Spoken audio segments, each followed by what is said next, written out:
Guys আজকে আমি share করছি তোমাদের সাথে আমার দৈনন্দিন কর্মকাণ্ডগুলো নিয়ে। আজকে আমি কী করেছি, আমি সকালবেলা কিন্তু একটা পাঁপড় ভাজা করা হয়েছিল এবং এই পাঁপড়টা কিন্তু খুবই সফট এবং খুবই মজার। এটা কিন্তু আমি খুব ভালোভাবে খেয়েছিলাম এবং আমার কাছে অসাধারণ লেগেছিলো। তোমাদের কার কার পাঁপড় ভাজা খেতে পছন্দ তাহলে কিন্তু অবশ্যই কিন্তু কমেন্ট করে যাবে। তারপর কিন্তু গাইস আমি একটু বিকালবেলা খেয়েছিলাম এখানে কিন্তু মোটু পাতলু কিন্তু চিপস। আমরা ছোটোবেলায় সবসময় কিন্তু এই মোটু পাতলু দেখে আসছি এবং মোটু পাতলু কিন্তু খাতা কলম এখন সব কিছু বেরিয়েছে, আর চিপস বাদ যাবে কেন? আর এখন কিন্তু চিপসের পর কিন্তু রেস্টুরেন্ট দিয়েও খুলতে পারে। এটা কিন্তু ভাবাই যায়, এটা নিরাশ হওয়ার কিছু নেই, কারণ মোটু পাতলু এখন সব কিছু হয়েছে।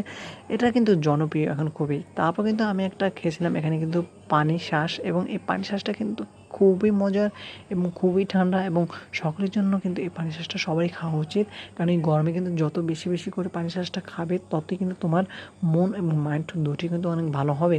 এবং এই পানি শ্বাসটা কিন্তু খুবই নরম এবং সফট ছিল গাইস। এখন দেখুন কতটা সুন্দর। এবং রাতের বেলা যখন আমি একা ছিলাম তখন কিন্তু এটা আমি পেস্ট টেস্টটা খেয়েছিলাম, এটা খেতে কিন্তু অনেক দারুণ।